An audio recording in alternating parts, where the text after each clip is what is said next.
to another edition of SFU World News. On our health headline tonight, we are dealing with a new action plan that is set to reduce the increasing rates of cardiovascular disease in Bosnia and Herzegovina. The ongoing issue has led to a high mortality rate of cardiovascular disease among adults, more specifically ischemic heart disease, cerebrovascular disease, and hypertensive heart disease. But this country is determined to put in an action plan in hopes to decrease the rates of cardiovascular disease and lower many preventable deaths. The issue that Bosnia and Herzegovina now face is how are they planning to decrease the rates of cardiovascular disease. Reporting live from Bosnia and Herzegovina is herself, Diana, with more news and an update.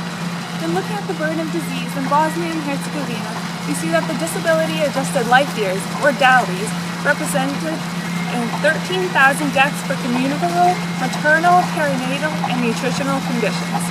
DALYs for non-communicable disease resulted in 11,000 deaths, and finally, DALYs for injuries resulted in 14,000 deaths.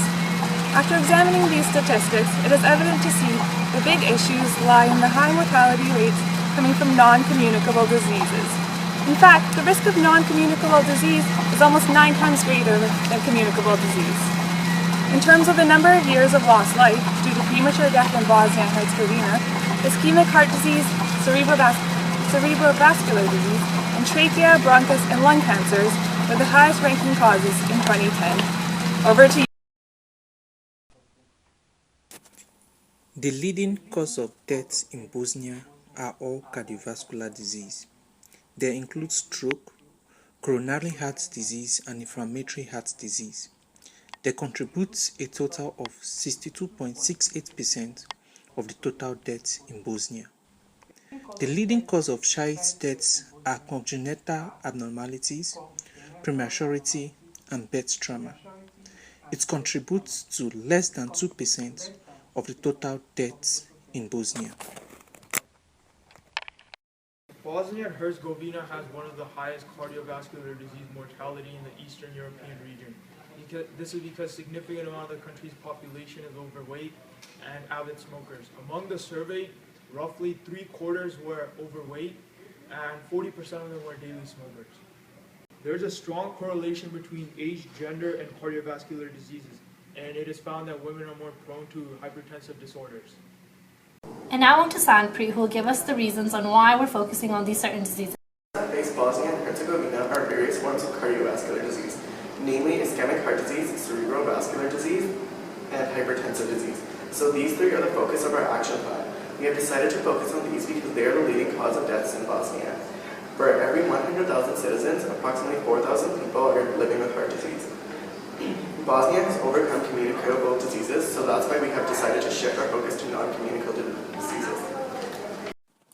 The population we are focusing on is young children and adults. We find this population important because we believe adults can control their lifestyle, which are known to cause this disease. And knowledge about this disease will prevent the future generation from getting the disease. We chose these factors because the top 9 leading causes of deaths in Bosnia are all cardiovascular disease. The intervention planned for Bosnia will include employing local community healthcare workers to teach children at schools about the harms of tobacco use and how to live a healthy lifestyle, to ensure that they don't suffer from cardiovascular disease later in life. They will also speak to the parents of the children and teach them about the harms of tobacco use, not only for them, but for their children as well. At this time, the community healthcare workers will offer financial rebates for stop smoking aids for the parents. This will provide an incentive for them to stop smoking and to be at a smaller risk for cardiovascular disease. They plan to have this intervention run over 5 years and hope that this will decrease the rates of cardiovascular disease in future generations and reduce mortality.